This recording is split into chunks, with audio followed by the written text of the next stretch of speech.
Okay, so can you tell me about one project that you're doing at the moment? It can be on anything.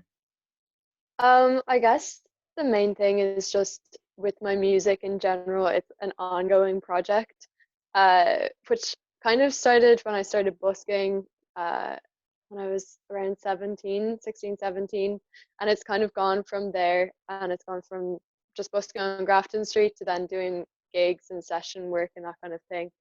And that's ongoing and growing. And yeah, that's pretty much it.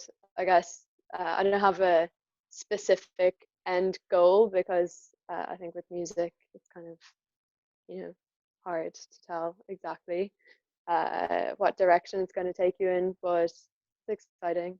And And it's, what yeah. is it like now that you can't busk because of obviously lockdown? Well, I actually stopped busking back in September because doing session work really took over. Um, I've been doing quite a lot of, or I had been doing a lot of recording work for musicians, and quite a lot of gigs as well, for various people. Since lockdown, I've done a few recording sessions just at home in kind of a home-built studio, but it's really difficult. There's the main problems are just with the technology. Um, I mean, not having a producer in the room that you can kind of bounce ideas off, or even the artists themselves. They'll just, I was sent a demo the other day of someone's song, and they're like, "Will you come up with a string part?" And I have no problem with doing that. It was, I was just trying to do it to the best of my ability, but it was really difficult and was very time consuming as well because you have to wait for their response on whether one of your ideas is okay or whether they want to take it in a different direction. Um, yeah, And it's been tricky. what do you mainly play the violin for other musicians?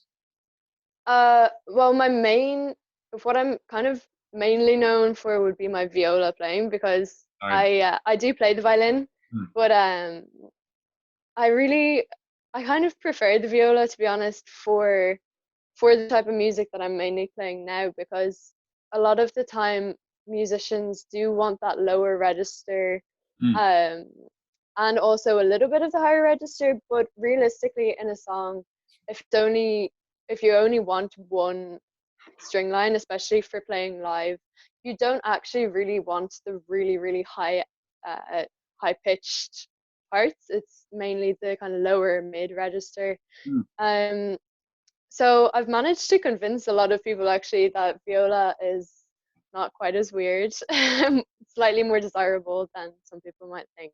Um, I would have thought that like violin would have been the because it's the more common instrument to hear on recordings. exactly. I mean, a lot of people, when they come to me to record, they initially ask me to play violin. Um, and obviously, on some recordings, I do play the violin and the viola.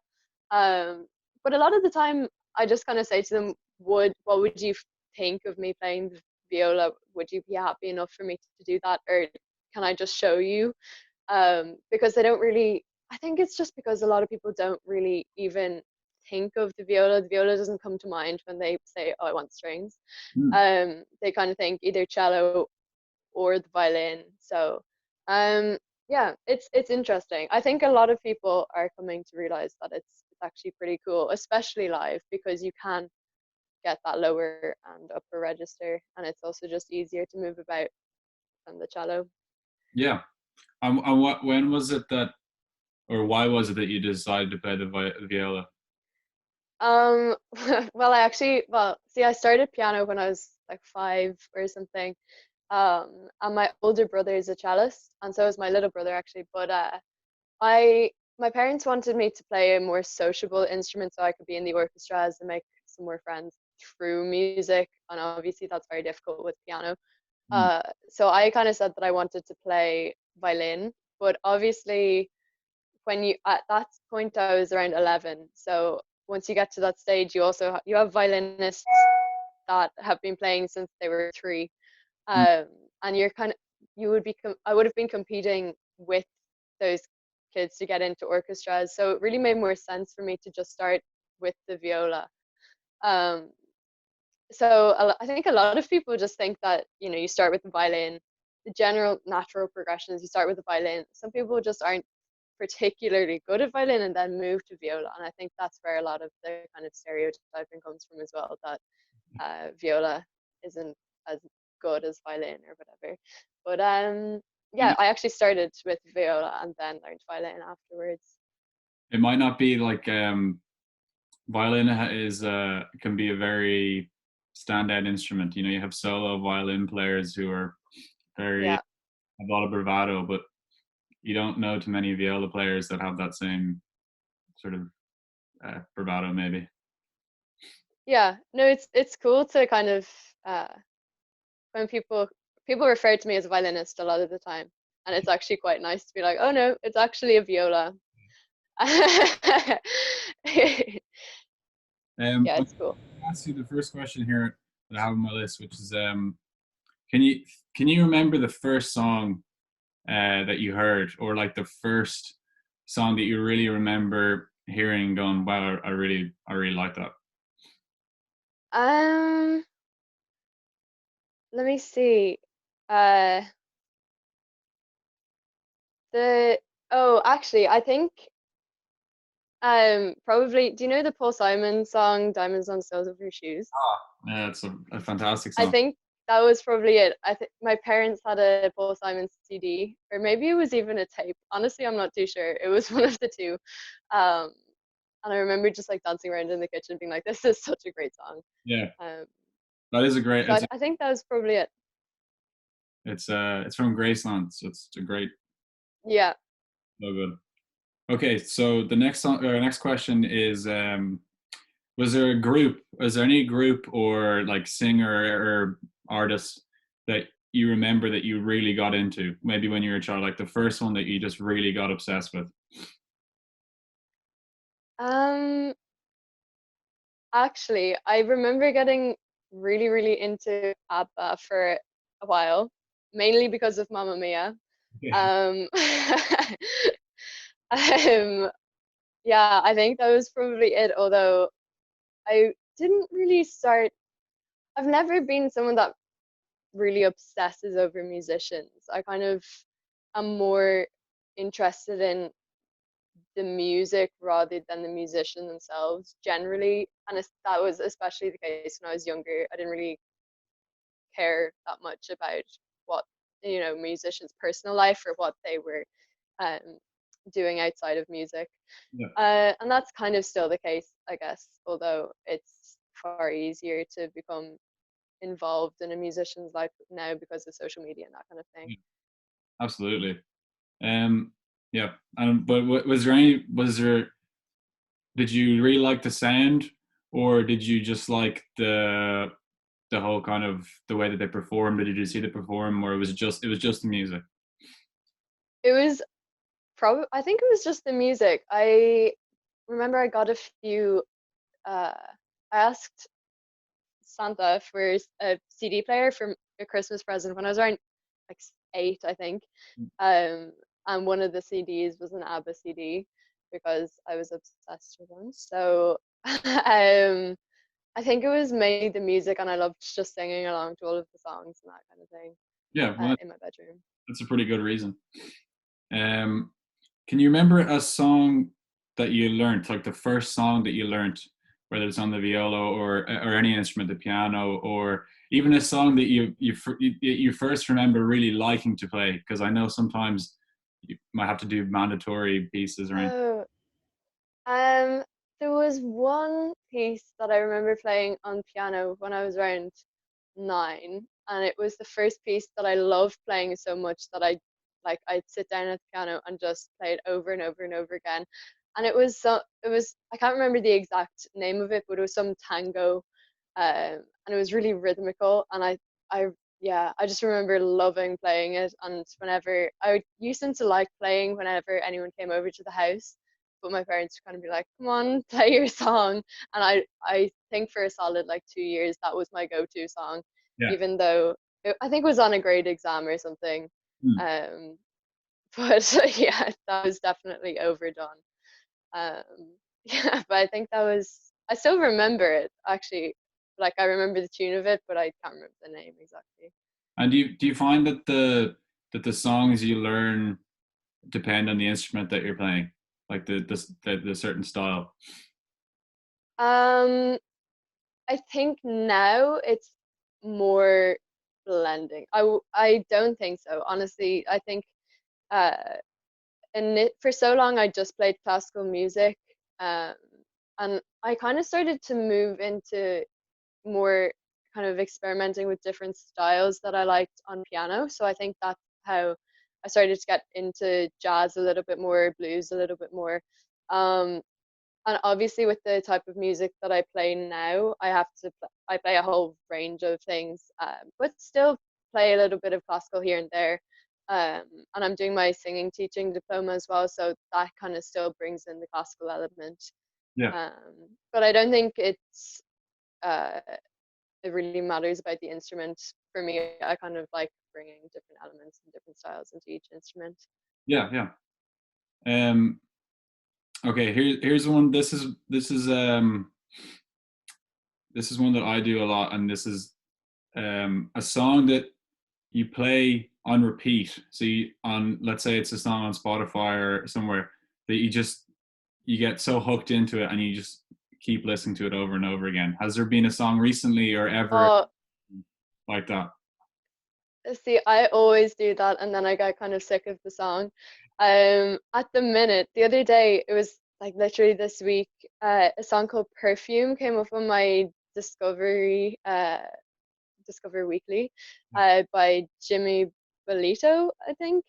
That's how it's pronounced, and I love it. Some other artists though that I really love that I've been listening to uh, on a regular basis for ages now are Hannah Grace. I don't know if you know a lot of her music, but she's been releasing a lot recently. And she has a new song called How True Is Your Love. Bit of Okay, a bop. Very good. um, but I've also kind of recently enough got into Tom Mish okay, and Keen Crow and Lizzie McAlpin, or I don't know actually how to pronounce her name. I think it's McAlpin. okay. Um, but yeah, those are some musicians that I'm really into at the minute. And when that song happens, for me, how it happens is I hear a particular part of the song, and I just Yeah, hooked on it, and I do exactly what you said. I just listen to it, and I almost listen to it until I can't listen to it anymore. But yeah. is there anything in particular about, let's say, the latest song that you did that you kept listening to on repeat that kept you doing that, or that made you keep listening to it?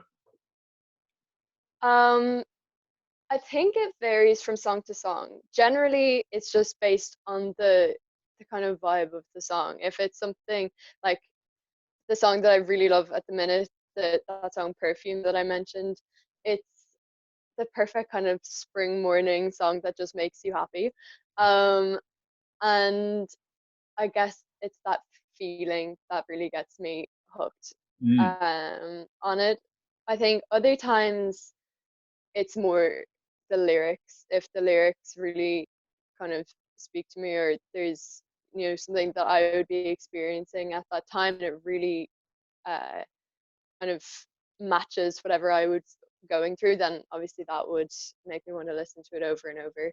yeah. Um, and then other times it's purely just the melody intrigues me completely. There's a musician called Jacob Collier, uh, and he is incredible. If I could get into someone's mind for one day, he would be the person. He's amazing.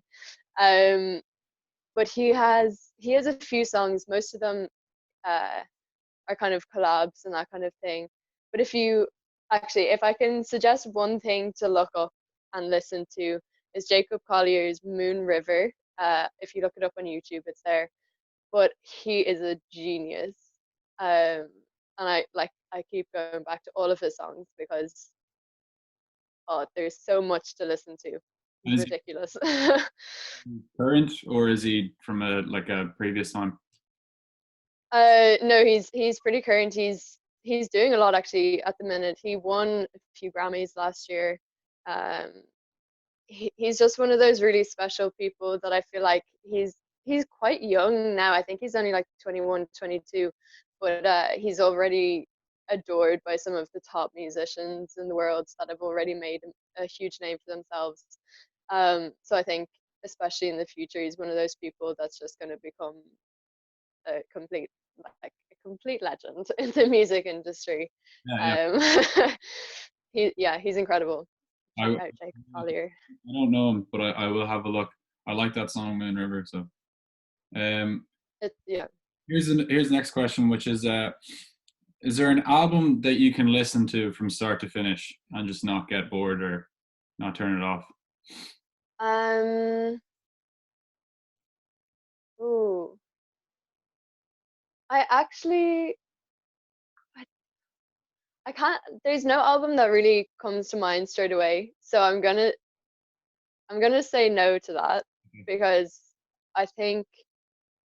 I mean, obviously, I think the last album that I listened to straight from start to finish, nonstop, was probably uh Dermot Kennedy's album. Yeah, yeah, Um, but yeah, I need to dedicate more time to listening to albums straight from start to finish, to be honest. yeah. Well, I think it's more just I don't like I wouldn't intentionally do it, but I just mean sometimes you can get onto like a roll of where you Yeah, hear one song and you go, oh god, I hit hear the next one, and it's mhm, almost this amazing thing where you just keep each song you just like. Um, yeah. it doesn't even. So is there actually? How about is there an artist that you can listen to, and you just seem to continuously keep liking all their songs that they're making? Um, I think Hannah Grace at the minute would be that artist. She's releasing a lot of music. She has an album coming out soon, actually. Um, she's a Welsh singer, and she kind of has she's an incredible voice that's kind of almost age. It's timeless. It's kind of she sings quite a lot of jazz style. There's jazz influenced music. Um, but she all of her songs just really appeal to me.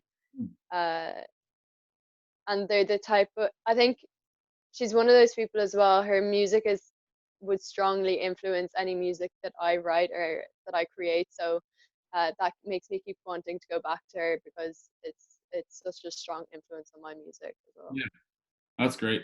It's great um, to have artists like that that you can listen to and you just get inspired by. Okay, an album. Is there an album cover that you really, really love, or that you just saw one day and you just thought, "Wow, that's incredible"? Um. Oh gosh, all of the um. That's really hard. There. I guess there aren't any specific. Uh, I'm definitely gonna honestly, definitely gonna think of one later on and be like, I really should have said that. Yeah. There aren't any that are jumping out to me right now. I'll think about it. That's okay. If there's one that doesn't come to mind, you just pass the question. We just go on to the next question. So Okay. we're gonna move away from music just for a little bit, and we're gonna go to we're gonna move on to a film. And is there a movie that you can watch or that you can rewatch, and it's either like a comfort or you just go to it when there's no other movie available, and you just seem to always be interested and be able to rewatch it? Um, the I think my favorite movie at the minute is Amelie. Okay. Um, I I don't know if I can pinpoint exactly what it is that just I don't know how many times I've watched it, and I'm not a person that would rewatch things Hmm, very often. hmm. Um, I think it's just the general. There's something. so unique about that film that really um it's so interesting. There's so many little things in it that you don't realize the first time you watch it, and the more you watch it, the more you pick up on the tiny little pieces. Yeah. And um, does the when you're watching a film, do you pay close attention to the soundtrack, or do they just mix into each other like the film and the soundtrack? Generally, I would pay attention to the music, and if it stands out to me and I really like it, then I'll go back and look up the soundtrack. Or actually, one of my favorite pieces to play on the piano as kind of a guilty pleasure, relaxing piece is one of the pieces from Amelie. I think it's actually my mum's favorite piece The that I main, play because it's so main it's theme just really really relaxing and calming. is it the main theme from it? Um, Yeah. main theme, yeah, it's incredible. Um, Um, how long? What's the longest you can remember? Because this is just with film. So you check a soundtrack because you're trying to find a song, let's say. But what's the longest period of time you can remember that searching for a song that you heard either on TV or on a film or somewhere? um, Oh gosh, I feel like it's been made so much easier now with like Shazam or that kind of thing. You can kind of just whip your phone out and listen to it.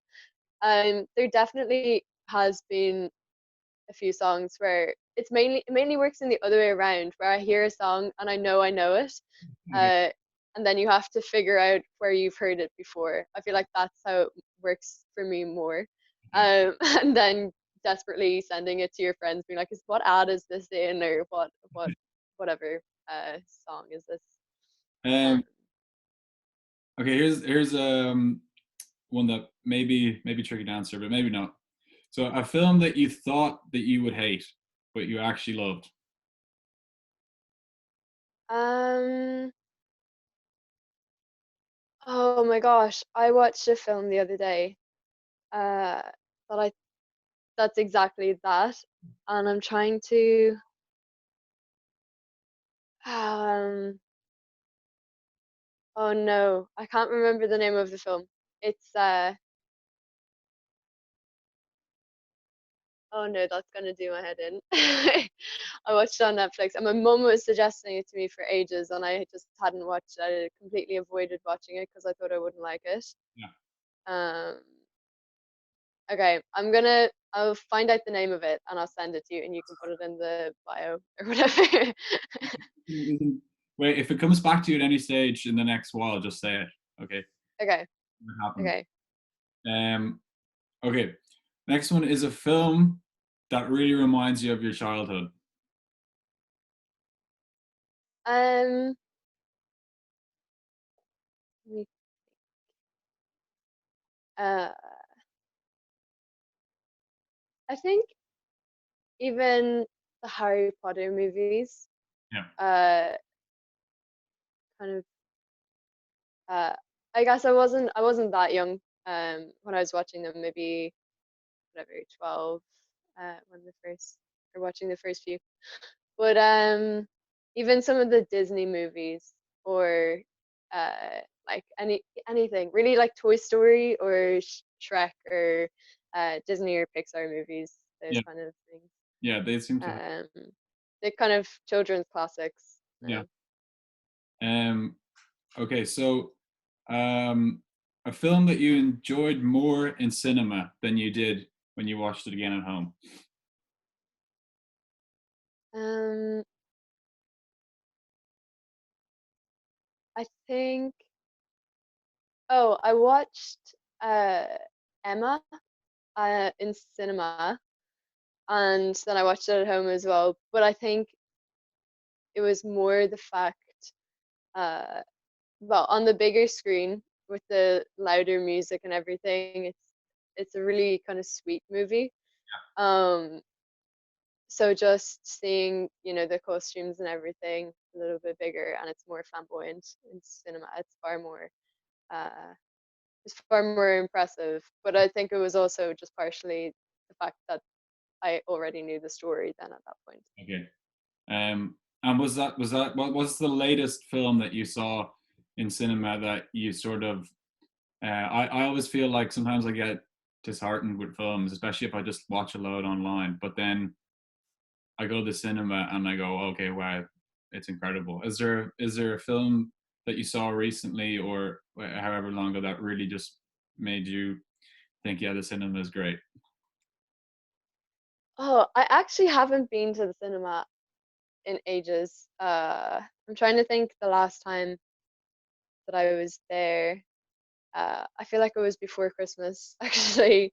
Um, yeah, I actually don't know. I feel like I've watched so many movies at home in the interim that I've kind of got used to it. Yeah. Um, Was there one at home then that you've seen recently that you actually thought, okay, well, watching it online, just this is just amazing that I can do this. um,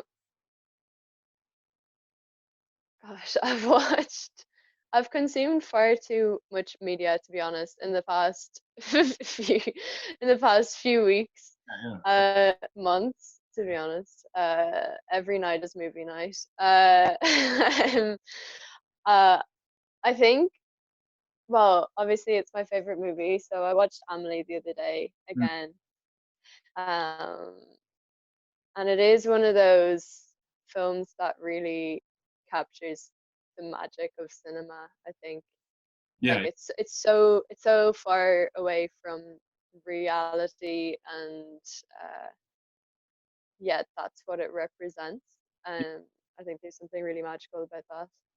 um, okay, so we're gonna move on to. I don't know if you're a big reader, if you read a lot of books. Um, I used to be a huge reader, and I it actually is awful how little I read. It pains me. okay, uh Now I think uh, moving into secondary school was not great for my reading. yeah, um good for a lot of people's reading.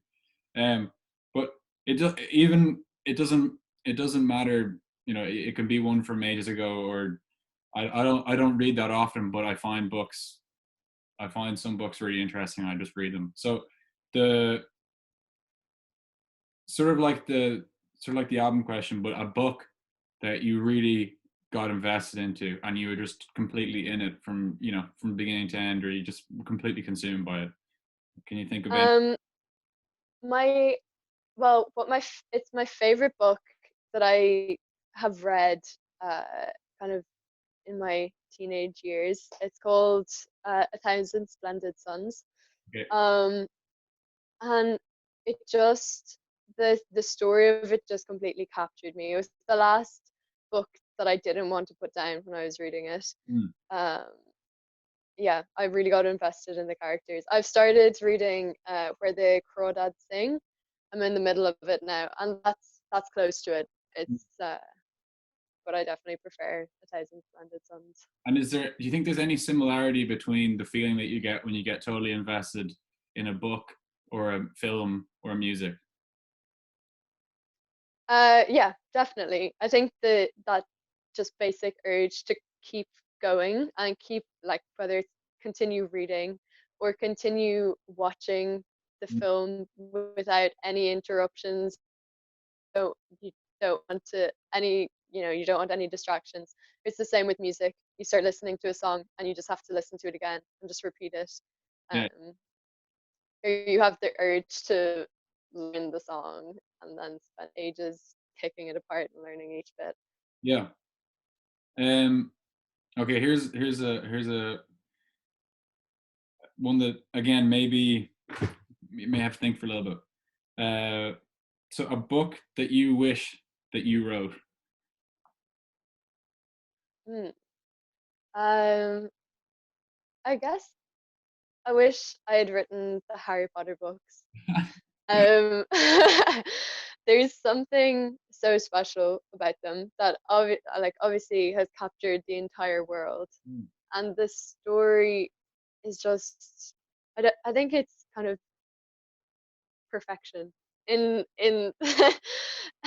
like in terms of uh there's so few books that really appeals to such a broad audience. Mm, Like whether it's children or adults, anything in between.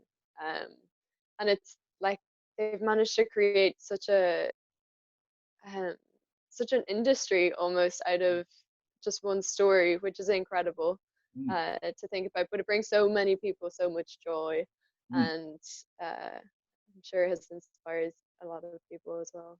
Do you were you happy with the film adaptations? I think so. Yeah. I mean, there's nothing better of on a Christmas day to be watching a Harry Potter movie, and I think in saying that, that's it would be wrong of me to say that I wasn't happy with them. Yeah. Okay, so this one is similar to uh, about the album cover, but this is but the difference here is it's about a book cover that when you saw it made you read the book, so that you maybe wouldn't have read it otherwise, but you saw the album cover or the book cover. Um. Oh, there was. Uh. I remember going into a bookshop and looking at uh the. Do you know the book, The Book Thief? I've heard the name. Yeah, I've never read it though. Um. I think I can't remember the exact cover, but I remember just picking it up and buying it with my own money when I was very young and bringing it home. And I think we already had a copy of it, but Mm. I hadn't even read the blurb, I don't think. I just really, really loved the cover art on it. Yeah, So I think, yeah, that yeah. was a standout one. Um, is there a story? It doesn't have to be a book, just any story, whether it's like a tale or anything that um, is either completely fascinated you or has inspired you to make something of your own, or has um, sort of you have been really inspired by. Um, so it can be a book or even like a film story or just a story in general, like whether it's a tale or it's a folklore or something like that. I think in general, I'm more inspired by the stories or that might be portrayed in music in uh like in certain songs, people telling the story of whatever it may be, that and the imagery that comes with that generally tends to inspire me more regularly Yeah. anyway. Is there any um that you can think of that any particular songs? that or the lyrics of those songs that's what um I think most recently some of the Dermot Kennedy songs would really stand out to me in terms of the imagery in them.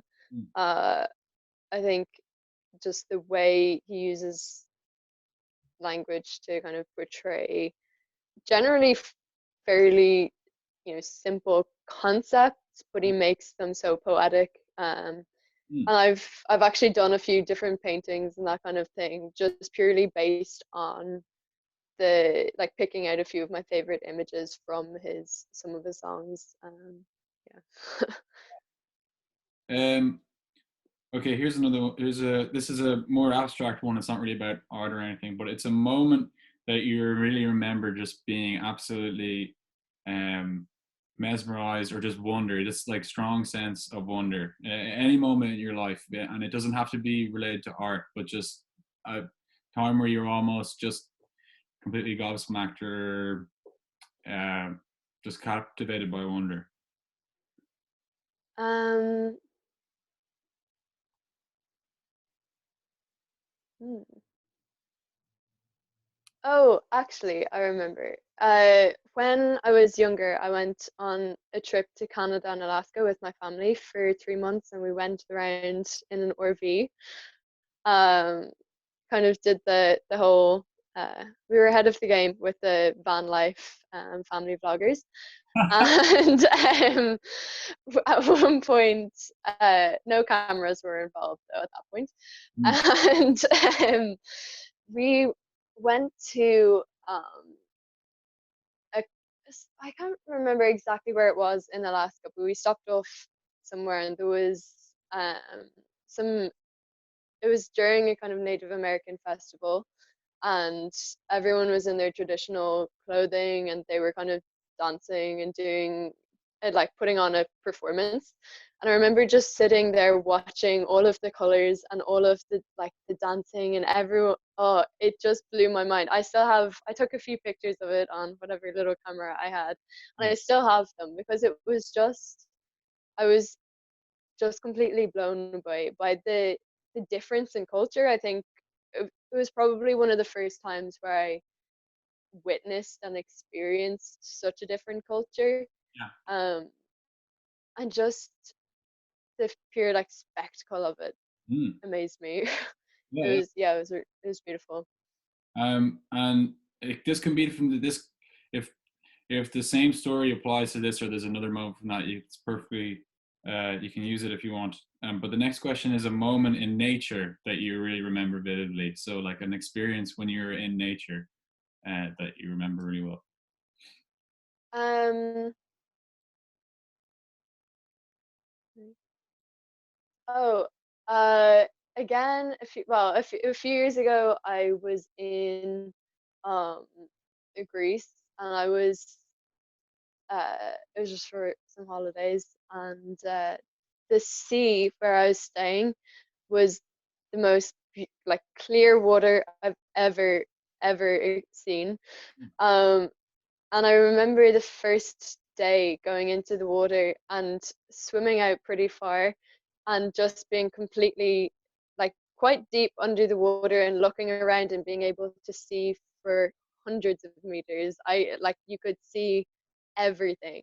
Yeah, And before then I'd never been in water that clear. I was kind of used to the murky sandy mountain beaches and um so, and I remember just like sitting under the water, holding my breath and looking around, being completely mind blown.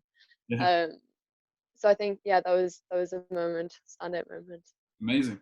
Um, okay, so this is now onto like art. So as in like painting or Yeah.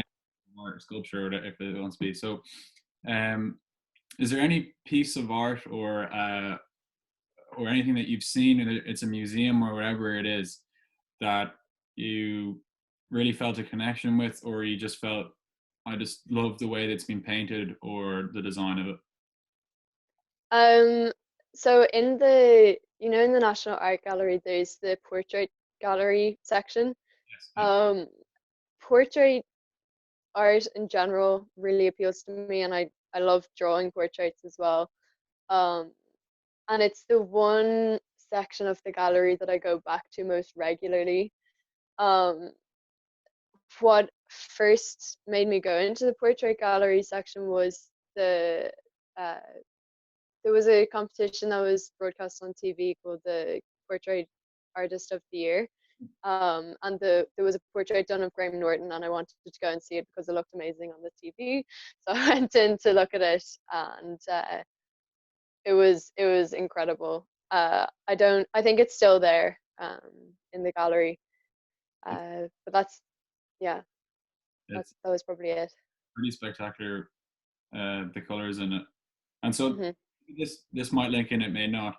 But is there an artist that you think shares a similar style to you in terms of the way that you would paint or that you would draw, or in terms of maybe just your personality or the way that you see the world? Um, I I feel like I don't do enough art to be able to properly answer that, because I think well, a lot of the art that I do is well, it varies in style. I kind of just do art as a hobby on the side the odd time. And so I haven't I wouldn't say I've found my own style as such.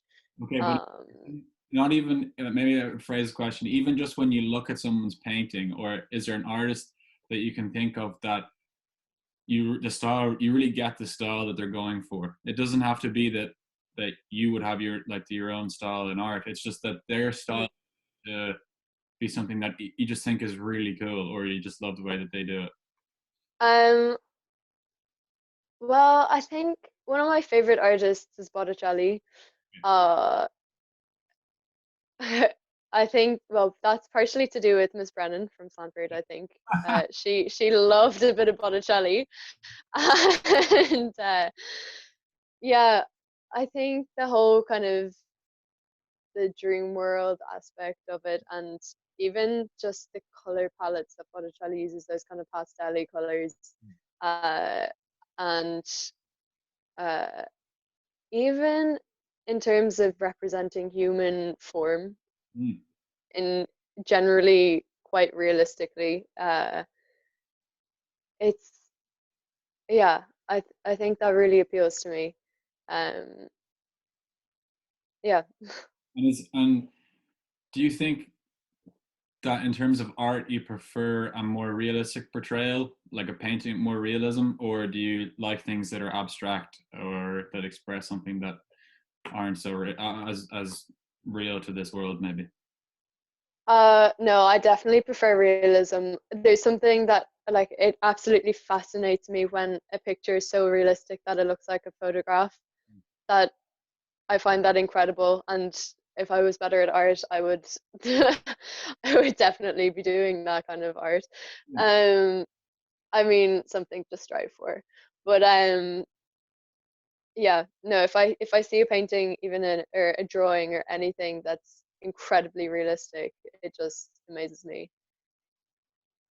Yeah, well, that's great. I mean, sometimes you don't even need to. It's just appreciating something is a great thing to be able to do. Um, okay, so a country that you would live in, and why would you live there? Obviously, other than Ireland. Um, I think the only country that I've been to that I've really felt I kind of belonged or could belong, in any sense is Iceland. Okay. Uh, I I think that's partially because, well, the climate is quite similar in a lot of senses to here on your average day. Obviously, quite substantially colder. But um, even well, when I was there, look quite Icelandic, or I could definitely pass as Icelandic because Yeah. Vikings took the Irish women and that kind of thing. Mhm. So well, I found it funny when I was there. My older brother is quite tanned and has brown hair. So we'd go into a shop together and he'd go up to the till first and they'd speak to him in English and I'd come up after him and they'd speak to me in Icelandic. So I think that kind of made me feel that I could be part of, uh, the Icelandic culture, that kind of thing. Um, and obviously, uh, it would be more realistic for me to say that I could imagine myself living in England or something. I mean, when I finish, I'm doing my degree at the minute, and in 2 years when I finish that, I'm hoping to do my master's in the UK. So that would be probably more Yeah. realistic. Oh, yeah, makes sense. Um, okay, so there's two more questions. The last two more questions are sort of similar, but there's one element that's different. So is there a person alive today that you would love to speak to, and what would you want to speak to them about? Um, I think, well, the person that just popped into my mind was Jacob Collier, who I mentioned earlier. Um, and I would love to sit down with him and talk to him about everything to do with music, his influences. He's a producer as well, and I'd love to just get to know more about his kind of journey in that, in terms of how he learned, where he learned his skills, or how he kind of practiced them initially and that kind of thing. So yeah, I'd say Jacob Collier. Amazing. Um, and okay, so is there a person that's dead that you would like to meet, and where is it that you would like to meet them? Oh, wow.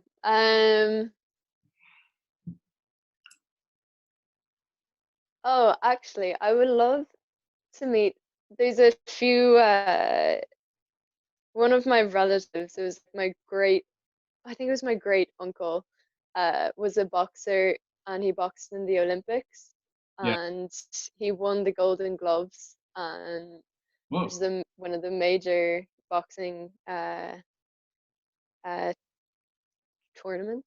I don't know what they're called. So I'd love to sit down with him and just chat to him about what competitive sport was like in uh, while he was a boxer and what the Olympics were like when he was there and just the differences between nowadays and back then. And where would you place this meeting? If you had to pick an ideal location for this meeting. Mm. Um, a bit weird, but I'd say probably the top of the Hellfire Club. Okay. Dude, because there's such a perfect view of the city, and we'd be able to discuss like maybe where he lived or where I live or different places that we have in common or like where where his sister would have grown up who was my nanny's mother and that kind of thing. Yeah, probably the the Hellfire Club. Yes, I wouldn't. I honestly wouldn't have, in a million years, if you'd asked me to guess that location that you would take. Interesting location. Okay. Anyway, thank you so much. That's the end of the questions. I'm just No problem. It was gonna click stop record. But thank you very much. no worries. Thanks for having me. Um,